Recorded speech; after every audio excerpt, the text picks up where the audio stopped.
Alright, well, maybe not the prettiest in the world, but not bad. Just some weird stuff here. Something in a setting might be able to get rid of that. Memory line or whatever they call that.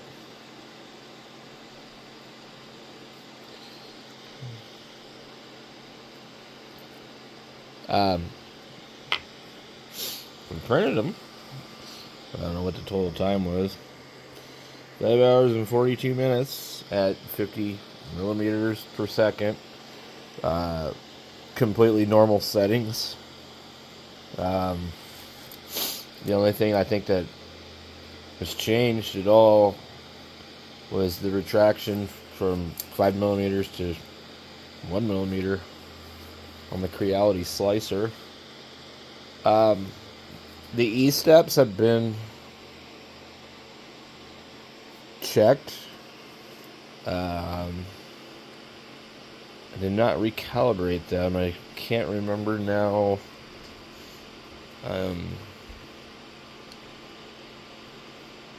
If they needed to be adjusted on this, because I've had to reset this one so many times. I'll have to do a test later on. As I recall, and sometimes I record these videos for my own memory purposes, my own reference. I've already calibrated the E-steps on this, and I just don't remember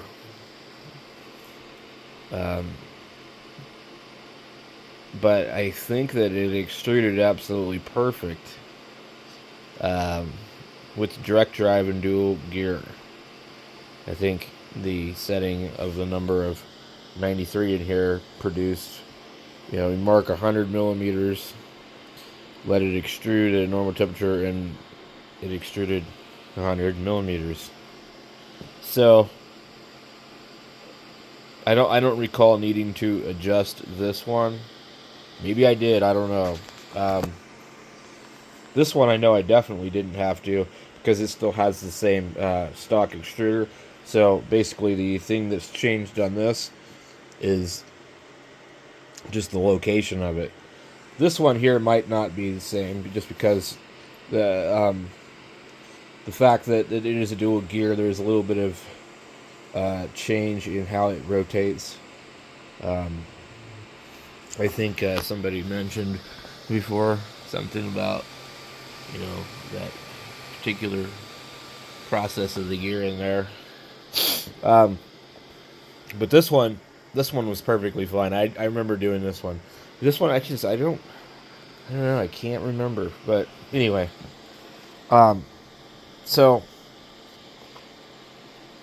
I think it's like it these two were here, okay, and these two were here, and the way that this file was,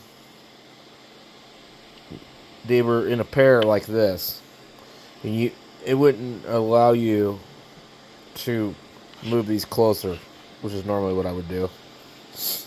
And so I just downloaded the file twice into the slicer.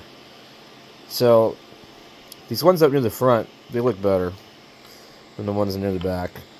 I don't know if it's temperature related or, or what it was, but I definitely like to be a little more in the center of the bed. Things like consistency seem to improve. But anyway, it didn't fail. These are totally usable. All that can be removed, the stringing. This is old filament. I have no idea what kind it is. It's cool. It worked. So, I'm happy with that. So, I don't really know what I'm going to print next. And realistically, what really keeps me busy printing things is printing parts for printers. So, these are actually legs for my friend's FT450. I personally don't care for the idea of how these are, but he might want them. And so the idea is that they sit on the radio completely flat, and like that, and they'll allow the radio to sit at an angle, and then you don't have like a feet sitting like that. So, it's for Yaesu FT450 original, because the non-original has flip down legs. If I could print flip down legs, he would be like ecstatic. They also sit really low in the back. So anyway, we'll clean these up and send them to him.